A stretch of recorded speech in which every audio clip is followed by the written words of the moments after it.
ಕುಮಾರಸ್ವಾಮಿಗೆ ಮತ್ತೆ ಡಿಕೆ ಶಿವಕುಮಾರ್ ತಿರುಗೇಟನ್ನ ಕೊಟ್ಟಿದ್ದಾರೆ. ಒಕ್ಕಲಿಗ ಅಂತ ಹೇಳ್ತಿದ್ದಾರೆ.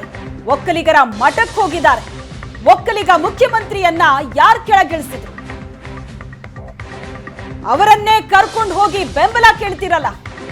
4.5 ವರ್ಷ ನಾವು ಇನ್ನೂ ಇರ್ತೀವಿ, ಗೆಲ್ಲೋಕ್ಕಾಗಲ್ಲ ಅಂತ ಕುಮಾರಸ್ವಾಮಿಗೂ ಗೊತ್ತು. HDK ಬಿಡಿ, ದೇವೇಗೌಡರಿಗೆ ಈ ಸ್ಥಿತಿ ಬರಬಾರದಿತ್ತು. ಅಳಿಯನನ್ನ ಬಿಜೆಪಿ ಸಿಂಬಲ್ನಲ್ಲಿ ನಿಲ್ಲಿಸಿದ್ದಾರೆ ಅಂತ ಕುಮಾರಸ್ವಾಮಿ ವಿರುದ್ಧ ಡಿಕೆ ಶಿವಕುಮಾರ್ ವಾಗ್ದಾಳಿ ನಡೆಸಿದ್ದಾರೆ. ಬಿಜೆಪಿ ಯಾಕೆ ಇಳಿಸಿದ್ರು?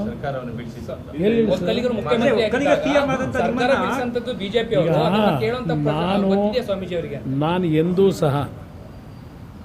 ಎಂದೂ ಸಹ ಅಧಿಕಾರದಲ್ಲಿದ್ದಾಗ, ಅಧಿಕಾರ ಹೋಗ್ತಕ್ಕಂಥ ಸಂದರ್ಭದಲ್ಲಿ ನಮ್ಮ ಮಠದ ಪರಮ ಪೂಜ್ಯ ಸ್ವಾಮೀಜಿಯವರನ್ನು ದುರುಪಯೋಗ ಪಡಿಸ್ಕೊಳ್ತಕ್ಕಂಥ ಕೆಲಸ ಎಂದೂ ಮಾಡಿಲ್ಲ. ನನಗೆ ಕೊಟ್ಟಂಥ ದೇವರ ಒಂದು ಆಶೀರ್ವಾದ ಏನಿದೆ, ನನಗೆ ಎಲ್ಲಿವರೆಗೆ ಇರಬೇಕು ಅಂತ ಇರ್ತದೆ, ದೇವ್ರು ಕೊಟ್ಟಿರ್ತಕ್ಕಂಥ ಆಶೀರ್ವಾದ ಅದು. ನಾನು ಪರಮ ಪೂಜ್ಯರನ್ನ ಹೆಸರನ್ನ ದುರುಪಯೋಗ ಪಡಿಸ್ಕೊಳ್ಳೋಕೆ ಹೋಗಲಿಲ್ಲ ಎಂದೂ.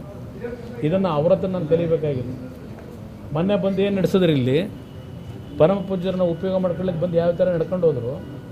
ಪತ್ರಿಕೆಗಳು ಏನು ಹೇಳಿದ್ದಾರೆ, ಜಾತ್ಯಾತೀತ ಅಂತ ಹೇಳೋರು ಪ್ರತಿದಿನ ಜಾತಿ ರಾಜಕೀಯನ ಮಾಡ್ತಾ ಇರೋದು ಈ ಕಾಂಗ್ರೆಸ್ನವರು.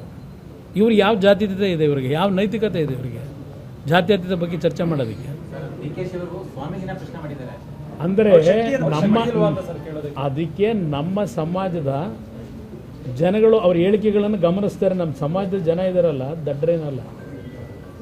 ಸ್ವಾಮೀಜಿಯವ್ರು ಯಾಕೆ ಕೇಳಬೇಕು?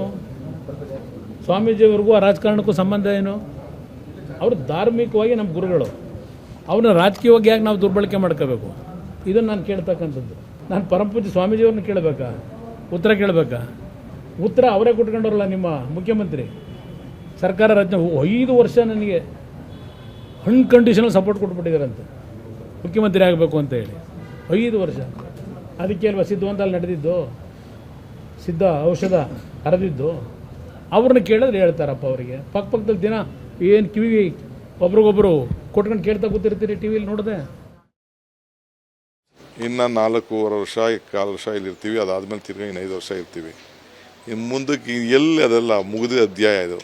ನಾವು ನಡೆಯೋಕ್ಕಾಗಲ್ಲ, ತಿರ್ಗಿ ಮುಂದಕ್ಕೆ ಗೆಲ್ಲಕ್ಕಾಗಲ್ಲ ಅಂತಲೇ ಇವತ್ತು ಅವರು ಹೇಳಿದಾರಲ್ಲ ಕುಮಾರಸ್ವಾಮಿ ಅವರು, ನಮ್ಮಿಂದ ಅಲಯನ್ಸ್ ಮಾಡ್ಕೊಂಡಿದ್ದೀವಿ ಅಂತ. ನಮ್ಮದಿಂದ ಅಲಯನ್ಸು ಸಿದ್ಧಾಂತನೇ ಮಾರ್ಕೊಬಿಟ್ರು. ನನಗೇನಪ್ಪ ಅಂದರೆ ಪಾಪ ಇಂಥ ಪರಿಸ್ಥಿತಿ ಕುಮಾರಸ್ವಾಮಿಗೇನೋ ಬಿಡಿ, ಅದನ್ನು ಲೆಕ್ಕಕ್ಕಿಲ್ಲ, ದೇವೇಗೌಡರಿಗೆ ಬರಬಾರ್ದಾಗಿತ್ತು ಅಷ್ಟೇ. ಹಳಿನ BJP ಸಿಂಬಲಲ್ಲಿ ನಿಲ್ಲಿಸ್ಬಿಟ್ಟು ಅದು ಅವ್ರಿಗೆ ಬರಬಾರ್ದಾಗಿತ್ತು. ನನಗೆ I feel sorry for him. ಯಾರು ಅಲ್ಲ ರೀ, ವಿಶ್ವನಾಥ್ ಹೋಗಿ ಮೀಟ್ ಮಾಡಿದ್ದಾರೆ, ನಾರಾಯಣಗೌಡನ ಜೊತೆ ಇದ್ದಾರೆ, ಯೋಗೇಶ್ ಜೊತೆ ತಬ್ಬಾಡ್ತಾ ಇದ್ದಾರೆ. ಅಶ್ವಥ್ ನಾರಾಯಣ ಮತ್ತು ಯಡಿಯೂರಪ್ಪನವ್ರನ್ನ ಏನು ಬಿಡ್ತಾನೇ ಇಲ್ಲ. ಯಾರು ಈ ಸರ್ಕಾರ ತೆಗೆದ್ರು ಆ ಸರ್ಕಾರದ ಜೊತೆಗಿದ್ದಾರೆ. ಇನ್ನೇನು ರೀ ಬೇಕು ಜನಕ್ಕೆ? ಇದಕ್ಕಿನ್ನ ಏನು ಸಾಕ್ಷಿ ಬೇಕು? ನಿನ್ನ ಅಧಿಕಾರಕ್ಕೆ ನೀನು ಸ್ಯಾಕ್ರಿಫೈಸ್ ಮಾಡೋಕ್ಕಾಗ್ತಾ ಇಲ್ಲ ಅಂತಂದರೆ, ನಿನ್ನ ಅಧಿಕಾರದ ಸಿದ್ಧಾಂತನೇ ನೀವು ಒಪ್ಕೊಳ್ಳೋಕ್ಕಾಗ್ತಾ ಇಲ್ಲ ಅಂತಂದರೆ ಇನ್ನೇನಪ್ಪ ಕುಮಾರಣ್ಣ?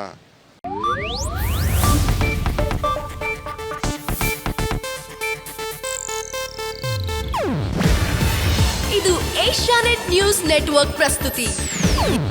ನೀವು ನೋಡ್ತಿದ್ದೀರಾ ಏಷ್ಯಾನೆಟ್ ಸುವರ್ಣ ನ್ಯೂಸ್.